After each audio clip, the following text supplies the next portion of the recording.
আসসালামু আলাইকুম। স্নেহের শিক্ষার্থী বন্ধুরা, হিসাব বিজ্ঞানের আরো একটি অনলাইন পাঠে তোমাদের সবাইকে সুস্বাগত জানাচ্ছি। আশা করছি তোমরা করোনা এই মহামারীর মধ্যে সবাই বাড়িতে নিরাপদ অবস্থান করছো এবং নিয়মিত পড়াশোনা চালিয়ে যাচ্ছ। প্রিয় শিক্ষার্থীরা, বরাবরের মতোই আমি তোমাদের সাথে আছি, মোহাম্মদ সুজন মিয়া, সহকারী অধ্যাপক, হিসাব বিজ্ঞান বিভাগ, সরকারি দেবেন্দ্র কলেজ, মানিকগঞ্জ। প্রিয় শিক্ষার্থীরা, আমরা গত পর্বে 3 ঘোড়া নগদান বই নিয়ে কিছুটা আলোচনা করেছিলাম। আজকে আমরা 3 ঘোড়া নগদান বই নিয়েই আলোচনা করব এবং 3 ঘোড়া নগদান বই কিভাবে প্রস্তুত করতে হয় তার সম্পূর্ণ দিক নির্দেশনা প্রদান করব, যার মাধ্যমে তোমরা 3 ঘোড়া নগদান বই থেকে যে কোনো সমস্যার সুন্দর সমাধান করতে পারবে। তো তোমরা সকলেই জানো, 3 ঘোড়া নগদান বইয়ের মধ্যে মোট ঘর সংখ্যা থাকে 14টি বা কলাম সংখ্যা থাকে 14টি। এর মধ্যে মূলত 2 ঘোড়া নগদান বই এবং 3 ঘোড়া নগদান বই এর মধ্যে মূলত পার্থক্য হচ্ছে এক্ষেত্রে ডেবিট দিকে একটি বাট্টার কলাম এবং ক্রেডিট দিকে একটি বাট্টার কলাম, এই দুইটি কলাম বেশি থাকে।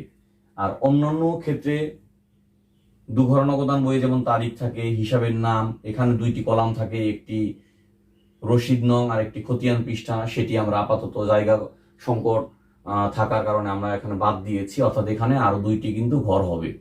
আচ্ছা, এরপরে নগদ টাকা, ব্যাংক টাকা, বাট্টা, একইভাবে তারিখ, হিসাবের নাম, এখানেও কিন্তু ভাউচারের একটা কলাম এবং একটা খতিয়ানের একটা পৃষ্ঠার কলাম থাকবে। একই সাথে নগদ টাকা, ব্যাংক টাকা এবং বাট্টা টাকা। এবং 3 ঘোড়া নগদান বই প্রস্তুতের ক্ষেত্রে আমরা যে অধিকাংশ যে টিপস দেব এগুলো কিন্তু 2 ঘোড়া নগদান বইয়ের ক্ষেত্রেও প্রযোজ্য। এবং 3 ঘোড়া নগদান বইয়ে কোন লেনদেনগুলো অন্তর্ভুক্ত হয়? যে লেনদেনের মাধ্যমে আমাদের নগদ হ্রাস অথবা বৃদ্ধি হয়, অর্থাৎ নগদ হ্রাস বা বৃদ্ধি যদি হয়ে থাকে তাহলে সেটিকে আমাদের 3 ঘোড়া নগদান বইয়ে দেখাতে হবে। একই সাথে আমাদের যে ব্যাংক হিসাব থাকে ব্যবসা প্রতিষ্ঠানের, সেই ব্যাংক হিসাবেও যদি হ্রাস বৃদ্ধি হয়ে থাকে সেটিকেও 3 ঘোড়া নগদান বইয়ে দেখাতে হবে। এবং আমাদের প্রাপ্য হিসাব বা দেনাদার অথবা প্রদেয় হিসাব বা পাওনাদার এর নিকট থেকে টাকা আদায় বা টাকা প্রদানের ক্ষেত্রে যে ছাড় পাওয়া যায়, অর্থাৎ প্রাপ্ত বাট্টা বা প্রদত্ত বাট্টা, সেই প্রদত্ত বাট্টা এবং প্রাপ্ত বাট্টা এই 2টি জিনিসকেও আমাদের এই 3 ঘোড়া নগদান বইয়ে হিসাবভুক্ত করতে হয়। আর 2 ঘোড়া নগদান বইয়ে সেখানে কোনো প্রাপ্ত বা প্রদত্ত বাট্টা হিসাবভুক্ত করা হয় না, কেবলমাত্র নগদ হ্রাস বৃদ্ধি এবং ব্যাংক হ্রাস বৃদ্ধি 2 ঘোড়া নগদান বইয়ে লিপিবদ্ধ করা হয়। পক্ষান্তরে আমাদের 3 ঘোড়া নগদান বইয়ে নগদ এবং ব্যাংক এই 2টি হ্রাস বৃদ্ধি এবং একই সাথে আমাদের প্রাপ্য হিসাব বা দেনাদারের নিকট থেকে অর্থ আদায়ের ক্ষেত্রে যে ছাড় দিয়ে থাকি, যেটিকে বলা হয় প্রদত্ত বাটা, সেটিকেও আমাদের ডেবিট দিকে লিখতে হবে। একইভাবে পাওনাদার বা অন্য কোনো প্রদেয় হিসাব এর যে বাট্টা আমরা বা ছাড় দিয়ে থাকি, পেয়ে থাকি, সেই প্রাপ্ত বাট্টাকে লিখতে হবে হচ্ছে আমাদের 3 ঘোড়া নগদান বইয়ের ক্রেডিট কলামে। যাই হোক, আমরা বিস্তারিত বিষয়ে যাচ্ছি। প্রথমেই যে বিষয়টি সেটি হচ্ছে প্রারম্ভিক উদ্বৃত্ত। আর সেই প্রারম্ভিক উদ্বৃত্ত যদি নগদ অর্থ নিয়ে শুরু করে, যেমন নগদ 5,000 টাকা, যেটিকে বলা হয় হাতে নগদ বা ব্যাংক হাতে নগদ বা নগদ উদ্বৃত্ত, এবং ব্যাংক জমা বা ব্যাংক জমার উদ্বৃত্ত হয়তো দেয়া আছে 2,000 টাকা। সেক্ষেত্রে এই নগদ উদ্বৃত্ত এবং ব্যাংক জমার উদ্বৃত্ত এই দুটিকেই কিন্তু ডেবিট দিকে লিখতে হবে। আমরা জানি ডেবিট দিক, এই দিকে লিখতে হবে ব্যালেন্স বিডি, ব্যালেন্স বিডি। এবং এক্ষেত্রে যে তারিখ দেওয়া থাকবে, এটা দেয়া আছে হয়তো 2021 সালের এপ্রিল মাসের 1 তারিখ। উদ্দীপকে বা প্রশ্নে যে তারিখ দেওয়া থাকবে সেই তারিখ দিয়ে লিখতে হবে ব্যালেন্স বিডি। এক্ষেত্রে ডেবিট দিকে যেমন নগদ উদ্বৃত্তর জের দিয়েছি বা নগদ উদ্বৃত্ত বা নগদ জের দিয়েছি, ডেবিট দিকেই কিন্তু আমরা ব্যাংকের কলামে ব্যাংকের জের বা ব্যাংক জমা দিয়েছি। যদি উদ্দীপকে বা প্রশ্নে বলে দেয় ব্যাংক ওভারড্রাফট বা ব্যাংক জমাতিরিক্ত, সেক্ষেত্রে আমাদের ডেবিট দিকের ব্যাংক কলামে ব্যাংক ওভারড্রাফট না লিখে সেই 2,000 টাকাকে আমাদের ক্রেডিট দিকের ব্যাংক কলামে লিখতে হবে এবং এক্ষেত্রেও ব্যালেন্স বিডি কথাটি লিখতে হবে এবং তারিখ হবে একই তারিখ, 2021 এপ্রিলের 1 তারিখ। আশা করি তোমরা বিষয়টি বুঝতে পেরেছো। অর্থাৎ যদি নগদ জমা এবং ব্যাংক জমার উদ্বৃত্ত বলে দেয় বা হাতে নগদ বলে দেয়, সেক্ষেত্রে নগদ কলামে ডেবিট দিকে টাকা এবং ব্যাংকের ডেবিট দিকের কলামে টাকা লিখে ব্যালেন্স বিডি লিখতে হবে। আর যদি নগদ জমা এবং ব্যাংক জমাতিরিক্ত বা ব্যাংক ওভারড্রাফট বা ব্যাংক ওডি যদি বলে দেয়, সেক্ষেত্রে নগদ জমা ডেবিট দিকে থাকবে, আর ব্যাংক জমাতিরিক্ত অর্থাৎ ব্যাংকে যা জমা আছে তার চেয়ে যেহেতু অতিরিক্ত, যেহেতু এটা দায়, এটা একটা ক্রেডিট ব্যালেন্স, এই জন্য এই ব্যালেন্স বিডি আমাদের ব্যাংকের কলামে ক্রেডিট দিকে লিখতে হবে। এরপরে আমাদের 3 ঘর নগদান বইয়ে আর কি কি আসতে পারে, এটির কিন্তু সহজ একটি আমরা এই প্রশ্নের উত্তর দিয়ে দিতে পারি। অর্থাৎ আমাদের যে লেনদেন যত আছে, ওই সকল লেনদেনকে যদি আমরা জাবেদাভুক্ত করতে যাই, তাহলে যে দুইটি পক্ষ বের হয়, একটি হচ্ছে আমাদের নগদান হিসাব হবে, আর না হয় একটি হিসাব ব্যাংক হবে। অর্থাৎ যে সকল লেনদেনের জাবেদা ভুক্তির ক্ষেত্রে একটি হিসাব অবশ্যই নগদান অথবা ব্যাংক থাকতে হবে, অথবা একটি ব্যাংক একটি নগদান হিসাব থাকবে, তাহলেই সেই লেনদেনগুলোকে 3 ঘরা নগদান বইয়ে নিয়ে আসা যাবে, অন্তর্ভুক্ত করা যাবে। বিষয়টি আমি আবারও বলছি, অর্থাৎ যে লেনদেনের জাবেদায়, উদাহরণ দিচ্ছি, মালিক 10,000 টাকা নিয়ে ব্যবসা শুরু করে, তাহলে এই ক্ষেত্রে জাবেদা হচ্ছে নগদান ডেবিট, মূলধন ক্রেডিট। যেহেতু নগদান আছে, কাজে এটিকে নগদান বইয়ে আনা যাবে। আবার মালিক 5,000 টাকা উত্তোলন করেছে, সেক্ষেত্রে তোমরা সকলেই জানো উত্তোলন ডেবিট, নগদান ক্রেডিট। এই যে নগদান ক্রেডিট হয়েছে, এই জন্য অবশ্যই 3 ঘর নগদান বইয়ে আসবে। অর্থাৎ নগদান যদি ডেবিট হয়ে থাকে, তাহলে 3 ঘর নগদান বইয়ের ডেবিট কলামে টাকা বসবে, এবং যে হিসাবটি ক্রেডিট হয়েছে সেই হিসাবের নাম এখানে লিখে দিতে হবে। এই হিসাবের নাম বা হিসাব শিরোনাম বা বিবরণের ঘরে লিখে দিতে হবে। দুঃখিত।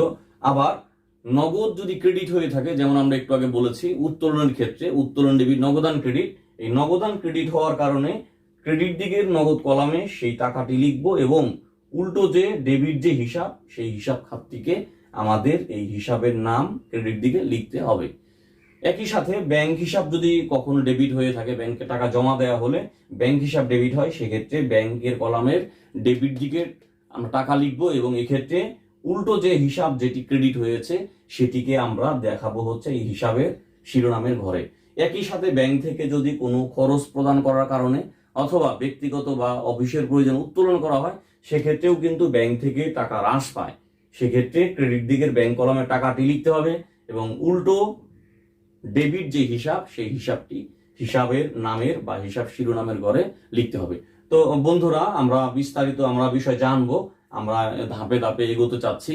তো ব্যালেন্স বিডি বিষয়টি, এটি কিন্তু তোমাদের সকলেরই আশা করি বুঝতে সমস্যা হয়নি। এ পর্যায়ে যদি মালিক মূলধন নিয়ে ব্যবসা শুরু করে বা অতিরিক্ত মূলধন নিয়ে আসে, অতিরিক্ত হয়তো মালিক মূলধন হিসেবে 5,000 টাকা নিয়ে এসেছে নগদ, তাহলে সেক্ষেত্রে এই 5,000 টাকা নগদ নিয়ে আসার কারণে এর জাবেদা হচ্ছে নগদান ডেবিট, মূলধন ক্রেডিট। নগদান ডেবিট হওয়ার কারণে ডেবিট দিকে নগদ কলামে লিখতে হবে, আর যেহেতু মূলধন বা অতিরিক্ত মূলধন, এই জন্য এই মূলধন হিসাব এখানে লিখতে হবে। তারিখ যেটা দেয়া থাকবে সেটাই আমরা লিখব। আচ্ছা, এরপরে অতিরিক্ত মূলধন নিয়ে আসা হলে নগদ অর্থ বৃদ্ধি পায় বলে আমাদের এক্ষেত্রে নগদ কলামে টাকা লিখতে হলো। এবং আমরা একটু আগে যে উদাহরণ দিয়েছিলাম, একটি ব্যাংক জমার উদ্বৃত্ত না নিয়ে আমরা ব্যাংক জমাতৃত্ব নিচ্ছি, এই জন্য আমাদের দুই দিকে পোস্টিং হচ্ছে। একই সাথে কিন্তু প্রিয় শিক্ষার্থীরা, এই ব্যালেন্স বিডি ব্যাংকের কলামে যেমন ডেবিট দিকে হচ্ছে, ক্রেডিট দিকে কিন্তু হতে পারে না। হয় নগদ ডেবিট কলামে, ব্যাংক ডেবিট কলামে ব্যালেন্স বিডি হিসেবে আসবে, অন্যথায় নগদ ডেবিট কলামে এবং ব্যাংক জমাতৃত্ব ব্যাংকের ক্রেডিট কলামে হবে, এবং ওই ক্ষেত্রে ব্যালেন্স বিডি কথাটি লিখতে হবে, এবং মাসের যে শুরুর যে তারিখ, পহেলা যে তারিখ, সেই তারিখটি আমাদের ব্যবহার করতে হবে। কখনোই কিন্তু নগদের ক্রেডিট জের হতে পারে না, অর্থাৎ নগদ যা আমার আছে তার চেয়ে কিন্তু বেশি কখনো খরচ করতে পারি না। এই জন্য নগদান যে বা নগদের যে কলাম আছে, এটি কিন্তু অবশ্যই প্রারম্ভিক উদ্বৃত্ত বা ব্যালেন্স বিডি, এটি ডেবিট দিকেই লিখতে হবে। পক্ষান্তরে ব্যাংকের যে জের, সেটি হতে পারে ব্যাংক জমা, অর্থাৎ ডেবিট ব্যালেন্স, হতে পারে ব্যাংক জমাতিরিক্ত বা ক্রেডিট ব্যালেন্স। তো আমরা এই ক্ষেত্রে ধরে নিচ্ছি নগদ হচ্ছে ডেবিট ব্যালেন্স বা হাতে নগদ, আর ব্যাংক জমাতিরিক্ত, এই জন্য দুই দিকে দেখিয়েছি। যাই হোক, অতিরিক্ত মূলধন বা মূলধন হিসেবে নগদ অর্থ বা ব্যাংকের উদ্বৃত্ত যদি নিয়ে আসে, তাহলে সেক্ষেত্রে মূলধন হিসাব লিখতে হবে। যদি নগদ না নিয়ে ব্যাংকের উদ্বৃত্ত নিয়ে আসতো, তাহলে কিন্তু ডেবিট দিকের ব্যাংক কলামে আমরা মূলধন হিসাব হিসেবে এই ব্যাংক কলামে টাকাটি লিখে দিতাম। একই সাথে যদি মালিক 5,000 টাকা উত্তোলন করে, আচ্ছা দুঃখিত, টাকার পরিমাণ আমরা যদি কমিয়ে নিই, মালিক নগদ 2000 টাকা উত্তোলন করেছে ব্যক্তিগত ব্যবহারের জন্য। তাহলে মালিক যদি ব্যবসা প্রতিষ্ঠান থেকে 2000 টাকা নগদ উত্তোলন করে, তাহলে তার জাবেদা হবে উত্তোলন ডেবিট, নগদান ক্রেডিট। এই যে নগদান যে ক্রেডিট হয়েছে 2000 টাকা, এই জন্য নগদ 2000 টাকা উত্তোলন করার কারণে নগদান ক্রেডিট হওয়ায় নগদ ক্রেডিট দিকের নগদ কলামে 2000 টাকা লিখতে হবে এবং হিসাব শিরোনামের ঘরে বা হিসাবের নামের ঘরে উত্তোলন হিসাব কথাটি লিখতে হবে এবং তারিখ, হয়তো এখানে 3 তারিখ আছে, 3 তারিখ দিয়ে দিলাম। আচ্ছা, আমরা তারিখ আপাতত তারিখ নিয়ে কথা বলবো না, আমরা মূল লেনদেনগুলোকে কিভাবে পোস্টিং দিতে হয় সেটি দেখানোর চেষ্টা করব। প্রিয় শিক্ষার্থীরা, আমরা দেখলাম প্রারম্ভিক উদ্বৃত্ত কিভাবে দেখাতে হয়। এরপর মালিক যদি অতিরিক্ত মূলধন হিসেবে নগদ অর্থ বা ব্যাংক জমা নিয়ে আসে তাহলে কিভাবে দেখাতে হয়। একই সাথে মালিক যদি উত্তোলন করে, উত্তোলন নগদ করেছে এই জন্য নগদের ক্রেডিট দিকে নগদ টাকা হ্রাস পেয়েছে, এই জন্য নগদ কলামে হবে। উত্তোলন যদি মালিক ব্যাংক থেকে করে থাকে সেক্ষেত্রে কিন্তু আমাদের অবশ্যই এই ব্যাংকের ক্রেডিট কলামে। যদি এমন হয় মালিক নগদ 2000 টাকা উত্তোলন করেছে এবং ব্যাংক থেকে 1000 টাকা উত্তোলন করেছে, তাহলে এটি কিন্তু দুটি লেনদেন, অর্থাৎ একটি উত্তোলন ডেবিট, নগদান ক্রেডিট, এই জন্য নগদের ক্রেডিট কলামে লিখেছি। আবার উত্তোলন ডেবিট ব্যাংক হিসাব ক্রেডিট, এই জন্য এই ক্রেডিট দিকের ব্যাংক কলামে লিখেছি। অর্থাৎ নগদ থেকেও হ্রাস, ব্যাংক থেকেও হ্রাস। সোজা কথা, যদি আমাদের নগদ বা ব্যাংক থেকে হ্রাস বা কমে যায় তাহলে অবশ্যই 3 ঘর নগদান বইয়ের ক্রেডিট দিকের নগদ এবং ব্যাংক কলামে লিখতে হবে। আর নগদ অর্থ বা ব্যাংক জমা ব্যাংকের হিসাবে যদি টাকা বৃদ্ধি পায় যে কোনো কারণেই হোক, তাহলে সেক্ষেত্রে আমাদের 3 ঘর নগদান বইয়ের ডেবিট দিকের নগদ এবং ব্যাংক কলামে লিখতে হবে। যাই হোক, আমরা দেখিয়েছি তোমাদের মূলধন হিসাব, এক্ষেত্রে মূলধন হিসাবের ক্ষেত্রেও কিন্তু নগদের ক্ষেত্রে নগদ কলামে, আর যে ব্যাংক উদ্বৃত্ত নিয়ে আসে তাহলে ব্যাংক কলামে লিখতে হবে। আবার উত্তোলন করার ক্ষেত্রে যদি নগদ উত্তোলন করে এবং ব্যাংক থেকে উত্তোলন করে তাহলে একই সাথে ক্রেডিট দিকের নগদ এবং ব্যাংক কলামে দেখাতে হবে এবং অবশ্যই লিখতে হবে উত্তোলন হিসাব। আচ্ছা, এরপরে যদি মালিক নগদ অর্থ বা ব্যাংক থেকে উত্তোলন ব্যতীত অন্য কোনো পণ্য উত্তোলন করে বা অন্য কোনো সম্পদ উত্তোলন করে নেয় তাহলে সেটি কিন্তু আমাদের 3 ঘর নগদান বইয়ে যাবে না। কারণ 3 ঘর নগদান বইয়ে যেতে পারে সেই সকল লেনদেন যেগুলোর মাধ্যমে নগদ বা ব্যাংক, মানে নগদান হিসাব বা ব্যাংক হিসাব হয় ডেবিট হবে না হয় ক্রেডিট হবে। যাই হোক প্রিয় শিক্ষার্থী বন্ধুরা, এ পর্যায়ে আমরা অর্থাৎ 3 ধরনের অলরেডি বিষয় কিন্তু আমরা টিপস কিন্তু নিয়ে নিয়েছি। একটি হচ্ছে প্রারম্ভিক উদ্বৃত্ত, এরপরে হচ্ছে মূলধন আনায়ন, অতিরিক্ত মূলধন আনায়ন এবং উত্তোলন যদি করা হয়ে থাকে। এই পর্যায়ে আমরা দেখব যদি ঋণ গ্রহণ করে থাকে তাহলে ঋণ গ্রহণ করা হলে অবশ্যই নগদ অর্থ বৃদ্ধি পাবে, বা যদি ব্যাংক থেকে ঋণ নিয়ে থাকি ব্যাংক থেকে ব্যাংকের কলামে টাকা বৃদ্ধি পাবে। অর্থাৎ যে ঋণটি নিয়েছি সেটি যদি নগদে ঋণ নিয়ে থাকি তাহলে এই নগদের কলামে টাকা লিখতে হবে, আর ব্যাংক থেকে নিয়ে থাকলে ব্যাংকের কলামে টাকা হবে, আর এখানে লিখতে হবে ঋণ হিসাব। ঋণ হিসাব, হয়তো আমরা নগদেই কারো কাছ থেকে ঋণ বা ধার নিয়েছি 3000 টাকা, এই জন্য লিখে দিলাম। আবার যদি ব্যাংক থেকে ঋণ নিয়ে থাকে তাহলে ব্যাংক থেকে ঋণ নিলে ব্যাংকের আমার উদ্বৃত্ত বেড়ে যায়, এই জন্য ব্যাংক হিসাবের এই ডেবিট কলামে আমরা টাকা লিখব, এখানে লিখে দেবো ব্যাংক ঋণ হিসাব। আশা করছি বুঝতে পেরেছ। এই পর্যায়ে আমরা দেখব যদি নগদ অর্থ বা ব্যাংকের উদ্বৃত্ত কোথাও বিনিয়োগ করা হয়ে থাকে বা নগদ অর্থ দিয়ে কোনো সম্পদ ক্রয় করা হয়ে থাকে। যেমন বলা হলো 10,000 টাকা বিনিয়োগ করা হলো, এই নগদ যদি 10,000 টাকা বিনিয়োগ করা হয় তাহলে এক্ষেত্রে এই যে নগদ 10,000 টাকা কিন্তু ক্রেডিট হয়ে যাচ্ছে, এক্ষেত্রে লিখে দিব আমরা যে বিনিয়োগ। আর যদি নগদ অর্থ বিনিয়োগ না করে চেকের মাধ্যমে যদি আমার বিনিয়োগ হয়ে থাকে সেক্ষেত্রে নগদ কলামে না লিখে আমাদের চেক, হয়তো 4,000 টাকা আমরা বিনিয়োগ করেছি, তাহলে যে 4,000 টাকা আমরা ক্রেডিট দিকে ব্যাংক কলামে লিখে দিলাম। এ পর্যায়ে যেটি বলবো সেটি হচ্ছে বিনিয়োগ না হয়ে আমাদের এটি কিন্তু যদি ঋণ পরিশোধ হয় তাহলেও ঋণ পরিশোধ নগদ হয়ে থাকে নগদের কলামে টাকা লিখবো, আর চেকের মাধ্যমে হলে ব্যাংক কলামে লিখবো, এখানে লিখে দেবো ঋণ হিসাব। অথবা যদি কোনো সম্পদ ক্রয় করা হয়ে থাকে, আসবাবপত্র ক্রয় 10,000 টাকা, তাহলে আসবাবপত্র যেহেতু 10,000 টাকা নগদে ক্রয় করেছি এজন্য ক্রেডিট দিকে নগদ কলামে লিখবো, আর এখানে লিখবো আসবাবপত্র। আসবাবপত্র। এইভাবে যদি পণ্য ক্রয় করা হয়ে থাকে নগদে, তাহলে নগদে পণ্য ক্রয় করার কারণে 2,000 টাকার নগদে পণ্য ক্রয়, এই জন্য ক্রেডিট দিকে 2,000 টাকা, এখানে লিখবো ক্রয় হিসাব। ক্রয় হিসাব। আর চেকের মাধ্যমে পণ্য ক্রয় করা হয়ে থাকে 5,000 টাকা, তাহলে ক্রেডিট দিকে ব্যাংক কলামে 5,000 টাকা, আর এখানে লিখে দিব হচ্ছে ক্রয় হিসাব। ক্রয় হিসাব। তো তোমরা বুঝতেই পারছো ক্রয় করার কারণে সম্পদ হোক পণ্য হোক অথবা বিনিয়োগ হোক অথবা ঋণ পরিশোধ হোক, এগুলোর মাধ্যমে কিন্তু নগদ বা ব্যাংকের উদ্বৃত্ত হ্রাস পায়। এই জন্যই এটি 3 ঘর নগদান বইয়ের ক্রেডিট দিকের নগদ এবং ব্যাংক কলামে দেখাতে হবে। পক্ষান্তরে পণ্য বিক্রয় যদি হয়ে থাকে বা অন্য কোনো সম্পদ যদি বিক্রয় হয়ে থাকে, যেমন পণ্য বিক্রয় নগদে 10,000 টাকা, তাহলে এই 10,000 টাকা আমাদের ডেবিট দিকে নগদ কলামে লিখতে হবে এবং লিখতে হবে বিক্রয় হিসাব। একই সাথে যদি নগদে এবং চেকে এবং চেকটি ব্যাংকে অলরেডি জমা হয়ে যায়, সেক্ষেত্রে আমাদের নগদ কলামে যেমন লিখতে হবে, আর চেক যেটি আমাদের হিসাবে জমা হয়েছে 5,000 টাকা, সেটিকেও কিন্তু ব্যাংকের ডেবিট দিকের কলামে লিখতে হবে এবং লিখতে হবে বিক্রয় হিসাব। অথবা অন্য কোনো বিষয়ও বিক্রয় হলেও হতে পারে। অথবা আমরা যে বিনিয়োগ করেছিলাম, বিনিয়োগ করার সময় আমাদের টাকা হ্রাস পেয়েছিল, এই জন্য সেটিকে আমরা ক্রেডিট দিকে দেখিয়েছিলাম। নগদ বিনিয়োগ হলে নগদে, ব্যাংকের মাধ্যমে বিনিয়োগ হলে ব্যাংকের কলামে। কিন্তু সেই বিনিয়োগ যদি বিক্রি করে দেই, তাহলে কিন্তু আমার অর্থ আবার ফিরে আসে, অর্থাৎ বৃদ্ধি পায়। এক্ষেত্রে নগদ বৃদ্ধি পেলে নগদের কলামে হবে এবং ব্যাংকে বৃদ্ধি পেলে ব্যাংকের কলামে হবে এবং এক্ষেত্রে লিখে দিতে হবে বিনিয়োগ হিসাব।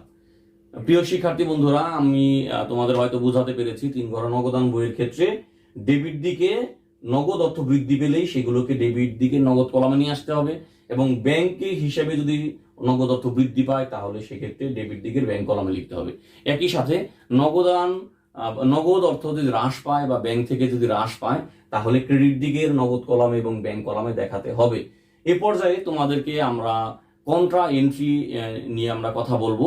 সেটি হচ্ছে যে লেনদেনের ফলে একই সাথে হয় নগদ অর্থ বৃদ্ধি পাবে এবং ব্যাংক এর অর্থ হ্রাস পাবে, অথবা ব্যাংকে অর্থ বৃদ্ধি পাবে, নগদ অর্থ হ্রাস পাবে। এরকমের যে লেনদেনগুলো, যেগুলোকে 3 ঘর নগদান বই বা 2 ঘর নগদান বইয়ের ডেবিট এবং ক্রেডিট দুই দিকেই দেখাতে হয়, তাদেরকে বলা হয় কন্ট্রা এন্ট্রি। আমি আরেকটু সহজ করছি। যে লেনদেনে একটি হিসাব নগদ আর একটি হিসাব ব্যাংক, তাকেই বলা হবে কন্ট্রা এন্ট্রি।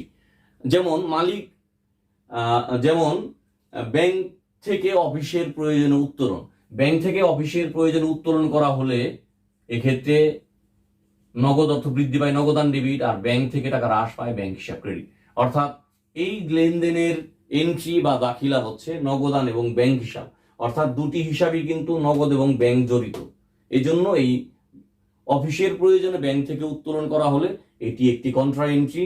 এই জন্য নগদান ডেবিট হয়েছে মানে ডেবিট দিকের, এটা হয়তো আমরা অফিসের প্রয়োজনে ব্যাংক থেকে 2,000 টাকা উত্তোলন করেছিলাম, এই জন্য নগদ 2,000 টাকা বৃদ্ধি পাবে, এই জন্য ডেবিট দিকে নগদ কলামে লিখলাম। আর ব্যাংক থেকে টাকা হ্রাস পেয়েছে, এই জন্য ক্রেডিট দিকের ব্যাংক কলামে লিখে দিলাম। এক্ষেত্রে ব্যাংকের কলামে টাকা থাকার কারণে এখানে লিখে দেব নগদান হিসাব, অর্থাৎ ব্যাংকের উল্টা যে হিসাব সেই নগদান হিসাব লিখে দেব, নগদান হিসাব। এবং এই ক্ষেত্রে ব্র্যাকেটে সি কথাটি লিখে দেব। এই সি কথাটি আমাদের হিসাবের যে নাম নগদান হিসাবের পাশেও লেখা যেতে পারে, অথবা এই ক্ষেত্রে যে তোমরা জানো একটি ভাউচার নং আর একটি খতিয়ান পৃষ্ঠার যে কলাম থাকে, সেই কলামের মধ্যে সি কথাটি, সি অথবা ইংরেজিতে সি কথাটি লিখে দেওয়া যেতে পারে। একই সাথে এক্ষেত্রে যেহেতু নগদান বা নগদ অর্থ বৃদ্ধি পেয়েছে, এই জন্য নগদ কলাম টাকা লেখা হওয়ার কারণে এই নগদানের উল্টা হিসাব হচ্ছে ব্যাংক। এই জন্য এই কন্ট্রা এন্ট্রির ক্ষেত্রে এক্ষেত্রে লিখতে হবে ব্যাংক হিসাব এবং ব্র্যাকেটে সি বা খতিয়ান পৃষ্ঠার কলামে সি লিখতে হবে।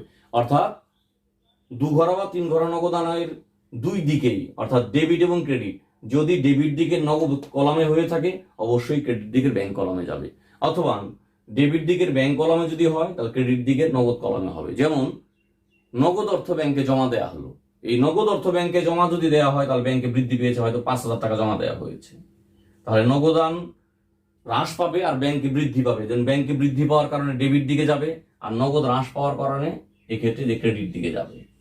যেহেতু আমরা নগদের কলামে টাকা লিখেছি, কাজেই তোমরা বুঝতেই পারছো এই কন্ট্রা এন্ট্রির ক্ষেত্রে এখানে লিখতে হবে ব্যাংক হিসাব সি, আর এটা যেহেতু ব্যাংকের কলামে লিখেছি, এখানে লিখতে হবে নগদান হিসাব এখানে সি লিখে দিতে হবে। এইভাবে আমাদের প্রত্যেকটি লেনদেনকে এখানে অন্তর্ভুক্ত করে। আজকে কিন্তু প্রিয় শিক্ষার্থী বন্ধুরা, আমরা বাঁটটা নিয়ে আগেই কোনো কথা বলবো না। বাঁটটা ব্যতীত 3 ঘর নগদান বইয়ে যা যা করছি আমরা, 2 ঘর নগদান বইয়েও একই জিনিস করতে হয়। অর্থাৎ 2 ঘর এবং 3 ঘর নগদান বইয়ের এই নগদ এবং ব্যাংক কলামের যে ট্রিটমেন্ট যেগুলো আছে, এগুলো কিন্তু প্রায় একই রকমের। শুধু বাট্টার যে বিষয় কখন থাকে সেটি আমরা ইনশাল্লাহ আগামী পর্বে আলোচনা করব। আজকে আমরা তোমাদের দেখানোর চেষ্টা করেছি 3 ঘোড়া নগদান বইয়ের নগদান এবং ব্যাংক কলামের কোন কোন আইটেম ডেবিট দিকে যেতে পারে এবং কোন কোন আইটেম ক্রেডিট দিকে যেতে পারে। এছাড়াও আরো অন্যান্য অনেক ধরনের লেনদেন আছে, অনেক লেনদেন আছে যাদেরকে 3 ঘোড়া নগদান বই দেখাতে হবে। মূলত তোমাদের একটি বিষয় মাথায় রাখতে হবে, যদি নগদ অর্থ বা ব্যাংকের অর্থ বৃদ্ধি পায় তাহলে ডেবিট দিকে লিখতে হবে এবং কোন কারণে বৃদ্ধি পেয়েছে সেই হিসাব খাতের নামটি হিসাব শিরোনামের ঘরে ডেবিট দিকে লিখতে হবে এবং অবশ্যই তারিখের ক্রমানুসারে আমাদের কাজ করতে হবে, যেহেতু নগদান বই একই সাথে জাবেদা ও খতিয়ান উভয়ই। এজন্য অবশ্যই আমাদের তারিখের ক্রমানুসারে প্রত্যেকটি লেনদেনকে আমাদের নগদান বই নিয়ে আসতে হবে।